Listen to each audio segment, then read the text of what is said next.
দুনিয়ার সবথেকে সহজ রেসিপিতে তেহারির রেসিপি শেয়ার করছি। আমার কাছে মনে হয় না তেহারির এর থেকে আর কোনো সহজ রেসিপি হতে পারে। তো তেহারি রান্না করার জন্য এখানে হাড় চর্বি সহকারে 1 কেজির মতো মাংস নিয়েছি।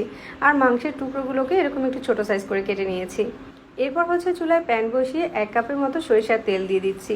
তেলটা গরম হয়ে গেলে মাংসটাকে দিয়ে দিচ্ছি। আর এই তেলটা দিয়ে আজকের তেহারির পুরো রান্নাটা কমপ্লিট করব। আর এই তেলের সাথে মাংসটাকে 2-4 মিনিটের মতো ভেজে নিচ্ছি। একটা প্লেটে কয়েক টুকরা দারুচিনি নিয়েছি, সাথে 7-8টার মতো সবুজ এলাচ নিয়েছি, 8-10টার মতো নিয়েছি লং, 1 টেবিল চামচ গোলমরিচ দিয়েছি, 1 চামচ দিয়েছি জয়ত্রী, আর সামান্য একটু দিয়েছি জয়ফল, 2 টুকরা তেজপাতা দিয়ে দিয়েছি। এই সব মশলাগুলোকে একসাথে গুঁড়ো করে তেহারির জন্য একটা স্পেশাল মশলা বানিয়ে নিব। মাংসটাকে সরিষার তেলের সাথে 4-5 মিনিটের মতো ভেজে নিয়েছি। এবার এর সাথে দিয়ে দিচ্ছি 2 টেবিল চামচ রসুন বাটা আর 2 টেবিল চামচ আদা বাটা। পরিমাণ মতো লবণ দিয়ে দিচ্ছি, 1 চামচ দিচ্ছি জিরার গুঁড়া আর 1 চামচ দিচ্ছি ধনিয়ার গুঁড়া। একটু আগেই তেহারির জন্য যে মশলাটা বানিয়েছিলাম সেখান থেকে আমি প্রায় 3 ভাগের 2 ভাগ মশলা দিয়ে দিচ্ছি। তারপর এখানে হাফ কাপ দিয়েছি ফেটানো টক দই, 1 কাপ পেঁয়াজ কুচি দিয়ে দিচ্ছি। এবার যেটা করতে হবে, এই সব মশলাগুলোর সাথে মাংসটাকে খুব ভালো করে মাখিয়ে নিতে হবে। আর এই সময়ের মাঝে দেখা যাচ্ছে মাংস থেকে কিন্তু অনেকটা ঝোল উঠে গিয়েছে। তো মাংসটাকে কিছুক্ষণ নেড়েচেড়ে মিশিয়ে নেওয়ার পর এখানে আমি প্রায় 15-20টার মতো কাঁচামরিচ দিয়ে দিচ্ছি। আর একটা ঢাকনা দিয়ে ঢেকে মাংসটাকে কিছুক্ষণ কষিয়ে নিচ্ছি। 5 মিনিট ঢাকনা দিয়ে মাংসটাকে রান্না করে নিয়েছিলাম। এই সময় মাংসের সাথে আমি 2 টেবিল চামচ চিনি অ্যাড করে দিচ্ছি। দেখা যাচ্ছে কিন্তু মাংস থেকে বেশ কিছুটা ঝোল বের হয়েছে। আর এই ঝোলটা দিয়ে মাংসটাকে খুব ভালোভাবে কষিয়ে প্রায় 70%-এর মতো সিদ্ধ করে নিতে হবে। এখন আমি যেটা করব, তেহারিটা রান্না করার জন্য একটা বাটিতে 2 কাপ চিনি গুঁড়া পোলাওয়ের চাল নিয়ে নিচ্ছি। তার সাথে পরিমাণ মতো পানি দিয়ে চালটাকে খুব ভালো করে ধুয়ে তারপর 10 মিনিটের মতো ভিজিয়ে রাখতে হবে। এরপর পানিটা ঝরিয়ে রাখতে হবে। আর এই সময়ের মাঝে মাংসটাকে খুব ভালো করে কষিয়ে নেওয়ার পর এটা অনেকটাই সিদ্ধ হয়ে গিয়েছে।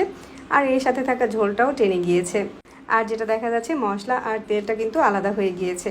এবার যেটা করতে হবে, তেল থেকে মশলা আর মাংসটাকে যতটা সম্ভব আলাদা করে নিতে হবে। মাংসটা আলাদা করার পরে যে তেল আর মশলাটা রয়েছে ওটা আলাদা একটা বড় হাঁড়িতে নিয়ে নিয়েছি। যদি আপনার হাঁড়িটা বড় থাকে তাহলে একই হাঁড়িতে কিন্তু তেহারি রান্নাটা কমপ্লিট করতে পারেন। কি যে তেহারির মশলাটা রয়েছে ওই মশলাটা দিয়ে দিচ্ছি। তারপর এখানে আগে থেকে পানি ঝরিয়ে রাখা পোলাওয়ের চালটা দিয়ে দিচ্ছি। চালটাকে তেলের সাথে খুব ভালো করে কষিয়ে নিতে হবে।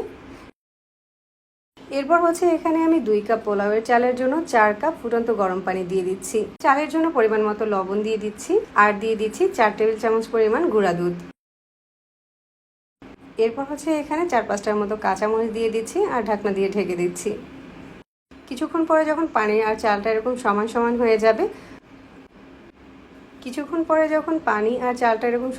হয়ে যাবে, তখন একটু নেড়ে চেড়ে দিতে হবে। তারপর উপর দিয়ে আগে থেকে যে মাংসটা উঠিয়ে রেখেছিলাম ওই মাংসটা দিয়ে দিতে হবে। আর সব কিছু একসাথে ভালোভাবে নেড়ে চেড়ে মিশিয়ে দিতে হবে। মাংস আর চালটা যখন ভালোভাবে মেশানো হয়ে যাবে তখন এটাকে ঢাকনা দিয়ে ঢেকে দিতে হবে। আর চুলার আঁচটাকে একদম লো করে দিয়ে এটাকে আধা ঘন্টার জন্য দমে বসিয়ে রাখতে হবে। আধা ঘন্টা দমে দেওয়ার পর আমাদের তেহারি রান্নাটা একদম কমপ্লিট। দেখেই বোঝা যাচ্ছে আজকের তেহারিটা অনেক বেশি ঝরঝরে হয়েছে। খুবই লাইট একটা মশলা দিয়ে তেহারিটা রান্না করেছি। আশা করছি নতুন রাঁধুনিদের কাছে আজকের রেসিপিটা অনেক কাজে দিবে। সহজ রেসিপি ভালো লাগলে পেজ ফলো করে রাখবেন আর সেই সাথে চ্যানেল সাবস্ক্রাইব করে রাখবেন নতুন আরও সব রেসিপি পাওয়ার জন্য। এই তেহারিটা গরম গরম পরিবেশন করার পর খেতে কিন্তু দারুণ হয়েছিল। এতক্ষণ যারা সাথে ছিলেন সবাইকে ধন্যবাদ জানিয়ে বিদায় নিচ্ছি। আল্লাহ হাফেজ।